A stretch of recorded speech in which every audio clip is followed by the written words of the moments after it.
Vamos! Vamos! Vamos! Viva de la España! Is that how you speak Spanish, fam? I don't know, but here we are, guys. Welcome back to the J Tour channel.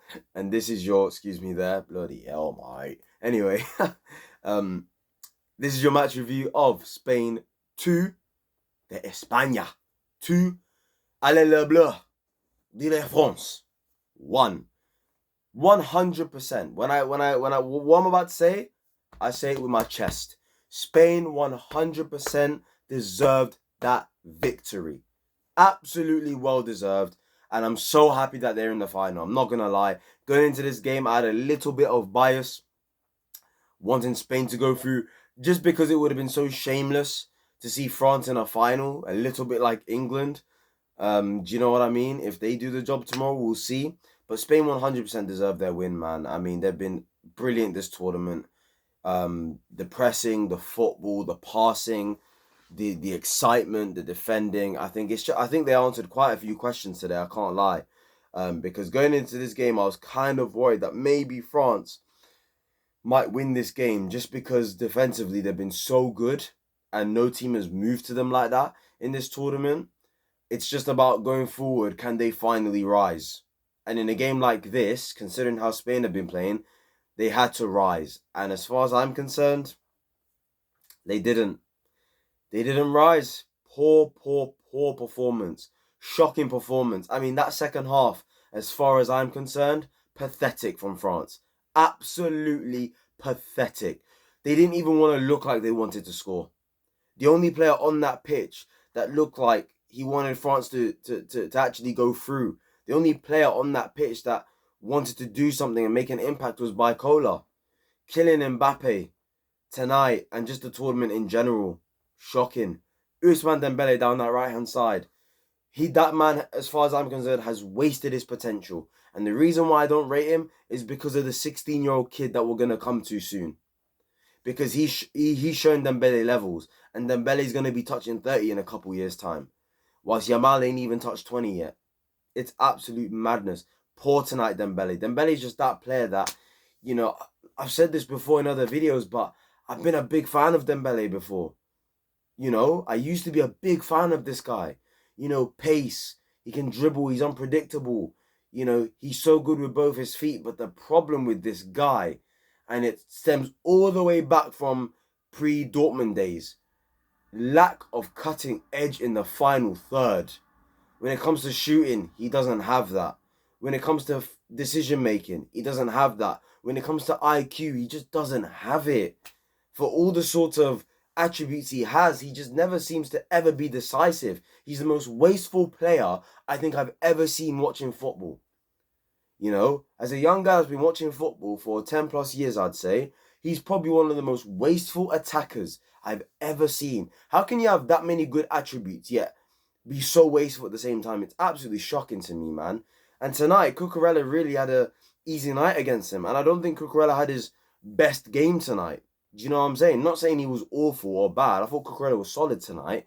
But he didn't really have to be good, let's say, you know, in order to like pocket Dembele, because Dembele is awful. That's why loads of times when when Dembele receives the ball, Cucurella's just giving him space, and Dembele's just not doing anything with it. But anyway, I'm gonna get to France a little bit later and the problems they had. Just wanted to start off with Dembele a little bit there. Just had a quick rant about him because I've had enough. But actually, no, the first goal, France, you know, they had to come out to play today. They had to. They had to in the first half at least, because like I said earlier, in order for them to have any chance of winning this game, they had to have played some football tonight. They had to. And I knew this was going to be a good game. And in the first half, at the very least, it was a good game because the two styles just match. France on the counter-attack, they're really good defensively, and the dangerous on the counter-attack could pull something off. And Spain want to control the game. They're exciting. You got Yamal, you got Nico Williams, you got Ruiz, brilliant as well. Do you know what I mean? So it was the styles matched in terms of this could be a making of a good game. And you saw it already. France scoring within the first 10 minutes of the game. Mbappe puts in a similar cross that Yamal literally put in minutes before. Fabian Ruiz definitely should have scored that. You know, Moani does what Ruiz should have done. Put it in the back of the net. And that's what he exactly done. Ball gets fed out to Mbappe, who you thought mismatch against Jesus Navas. That's one battle I was definitely worried about. After Spain went through, I was like, boy, France go through this Mbappe Jesus Navas rivalry could be it's gonna be a mismatch in my opinion. And it was at least in the first half. But I thought Jesus Navas overall, I think when he went off the pitch, I gave him a clap because I thought, you know what? I think you held yourself together in that game, you know? I don't think you got cooked as much as I thought you would have. So fair play to him. But in this moment, he was all over the place with Mbappe. Mbappe puts the ball in the box. Colin Whiny back of the net. Done. And at that point, it's like, okay now. It's like France are probably going to sit back a little bit, let Spain have the ball. They're good defensively. And I must say, even in general, just today, in terms of the overall match, yeah, the way Spain moved to France today, I don't think since at least maybe Argentina in the World Cup final, and even previous times then, even before that final, I don't think I've seen a nation move to France like that. I'm not gonna lie. They moved to France. They asked France some serious questions tonight, and France just couldn't answer them. Whilst the questions France asked Spain tonight, they answered them. And I think that's the difference. And I think that's why Spain won this game today. You know, they got asked different questions tonight and they answered those questions. But the questions France got asked tonight, they couldn't deal with them. They couldn't deal with the patterns of play. They couldn't deal with the movements. They couldn't deal with the unpredictable, the Spanish players being unpredictable. Yamal, whether he's inside or the outside, going left or right, he's gonna cross the ball, is he gonna shoot? Fabian Ruiz, box to box. You got Nico Williams with his movement, Morata with his movement. Morata tonight, by the way, captain's performance. That when you're not scoring a goal, you need to put in a performance like that where you sacrifice yourself for the team. You're working extremely hard to the point where he's dropping in midfield. There was a point Spain lost the ball, and he's telling Nico Williams, "Stay up front. I'll go cover for you." I mean, that is a captain's performance, man. Fair play to him, and he could have potentially got injured tonight. I saw BBC put out a footage of a security guard slipping and catching Morata pretty badly, and it looks like his knee may have effed up. I'm not gonna lie. So we pray Morata's there for the final, because if he's not, that's gonna be a big blow for Spain, man. Because he's been so important to them, and I think he's been a real leader in this team, Morata. So fair play to Luis de la Fuente for giving him that responsibility. It felt like what Morata needed in his career was for someone to believe in him, someone to put an arm around his shoulder. That's the type of player he is. So yeah, fair play to Morata. But look, the first goal, the equalizer, Yamal, kid is special. The kid is special. I mean, it's kind of criminal that it's taken me 8 minutes to get to this kid, but this kid is special. And when I said earlier why I don't rate Dembele anymore, it's because of this kid. It's because of this guy. Everything I said about Dembele's attributes and the strengths he's got, Yamal's got that. But Yamal has got a lot more. The guy can actually, like, he actually has a brain. He actually has a footballing brain. He actually has an IQ. His decision making is actually brilliant. For a 16-year-old, this guy's decision making is so good. So good, man. So good. And that's the difference between him and the likes of Dembele, who's touching 30. You got Yamal, whose decision making and footballing IQ is already levels above Dembele. And that's why he's going to become an instantly world-class footballer. He's going to instantly be the best player in the world. Instantly, he's going to win Ballon d'Ors if he's taken care of. I'm telling you lot, the goal tonight, he deserved that goal. And a goal like that's been coming from all tournament. It's been coming, the goal has been coming all tournament. He's been teasing, all of us. And, with the Georgia game, he should have scored in that game. Do you get what I'm saying? He definitely should have scored in the group stages as well. Like, the goal's been coming, man. He's been getting assists for fun. He's been cooking fullbacks for fun. You just thought the goal's coming. Surely. If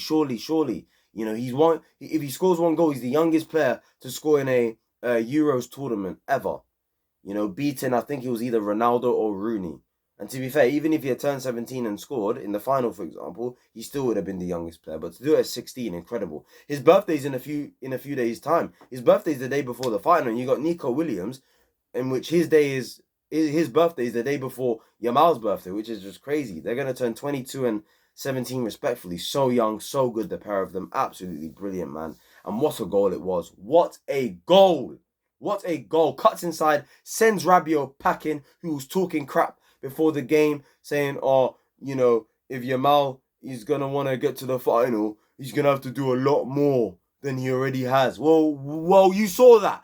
Well, he did, didn't he? He did. What a goal. Sent Rabiot packing, hits the post and goes in the back of the net. Had me screaming. It's why I've kind of lost my voice, I can't lie.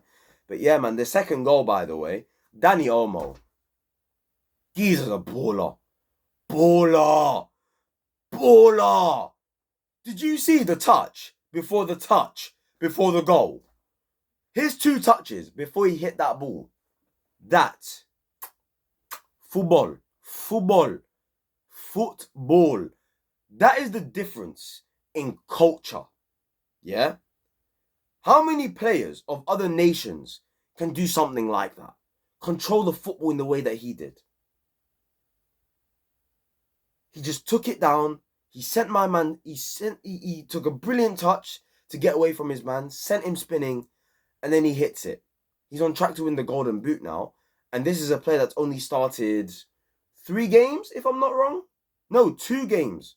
He started this game, and he started the last game. Not the last game, the Georgia game. No, sorry. The Albania game. Because he came on against Germany, didn't he? So, mate, Dani Olmo, what a goal. And Spain, within 4 minutes after Yamal scored, they turned this game around. And for the rest of the game, they took the piss out of France as far as I'm concerned. I do think they could have taken a little more risks today. I'm not going to lie. That's probably my only potential criticism of them. But to be fair, with the way the game was going, they were right to play it safe, man. They were right to play it safe.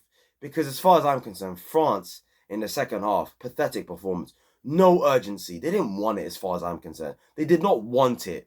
Those players did not want it. They did not want to go to a European Championship final. They did not. Look at the way they played. No urgency, no grit, no determination. No, just nothing in their play. Mbappe tonight. Oh, Kylian. You're 26, you know. Like, you're meant to be entering your prime potentially. You look like you're 35. You look washed. He looks washed. He's not, by the way, but he looks washed. Play like that at Real Madrid, and you will be shipped within 3 years. They will get rid of him within 3 years if he plays like that at Real Madrid. He cannot be playing like that at Real Madrid. You cannot be. And people say, oh, but he was so expensive. Bruv, Hazard cost them 100+ million. And look at the way they treated him because he wasn't performing. Mbappe, the same's going to happen to you, my friend. Trust me. You better step it up, man, because this Euros, absolutely horrific. He still has not scored an open play goal at the Euros. You're 26 years old. And if he's not 26, he's going to turn 26 soon. Brother, fix up. Because honestly, you're not getting any younger. You're not 18 anymore. And I'm not going to lie, he was better when he was 18. He was way better when he was 18. So yeah, Spain, they were just passing them to death whenever they had the ball, seeing out the game. Cucurella's balling out. Vivian came on. You know, he had a tough time against Barcola, who's the only player who tried to do something for France. The 2 centre-backs, brilliant tonight. Nacho, brilliant. Laporte, brilliant. Rodri, brilliant once again. Ruiz, brilliant. What a player Ruiz is. I don't see this in a PSG shirt. What I've seen him do today, I ain't seeing this in a PSG shirt. Come on. Dani Olmo tonight, baller. Somebody pick him up already. He can do better than Leipzig. He would cook it like a Man City. Oh my. Imagine him under Pep. Jeez, Lord. Mate. Spain absolutely deserved it. They've been the best team in the tournament. France, pathetic tonight. And that second half performance just demonstrated how they've been this whole tournament. The first half, they were actually good. They actually had something about them. They actually looked like they wanted to attack. But then after Spain scored the second goal, they just were fond of ideas. You know what I'm saying? Spain showed that when they're put under pressure, they can see out the game. Do you get what I'm saying? Whilst France showed if a good team with a good structure, with class players all over the field, they can put you to work, is what I'm trying to say. France have shown that they can crumble if you put them to work. If you put them to work, they can crumble. Because look at Kante tonight, for example. He was not good. Rabiot, I mean, I need to know why he's still playing, why he's starting games for France. Like, you've got Edouard Camavinga, you've got Fofana, you've got Chouameni, you've got Kante there, obviously. Griezmann, you can play in the 10. Rabiot, mate, can't believe he started tonight. I knew he would, but I still couldn't believe it because, I don't know, Deschamps seems to be obsessed with him. I don't know. Maybe his mother is pulling up strings or something. If you know, you know. But yeah, that's really it for this video, guys. Spain thoroughly deserve it. They're through to the Euros final 2024. They will see who they face tomorrow, England or Netherlands. I'm not going to lie, regardless of who it is, I think they win it. I think they win the whole tournament. And if they do, congratulations to them. They absolutely deserve it. They have been by far, and I mean by far, the best team in this tournament. So yeah, fair play to them. They're in the final. And yeah, I'll see you guys tomorrow for England, where they play the Netherlands. Let's see what happens in that game, boy. It's going to be crazy. But yeah, I'll see you guys tomorrow for that review. It's going to be mad. Hopefully England get the job done. Let's see if England can scumbag their way to the final, unlike France. Let's see. Let's see if it can happen. Because if England get to the final, they have to win it after what happened 3 years ago. Do you know what I mean? But anyway, we'll talk about that tomorrow. Let's see what happens. Like and subscribe, share the video around, and I'll see you guys for tomorrow's review. Peace.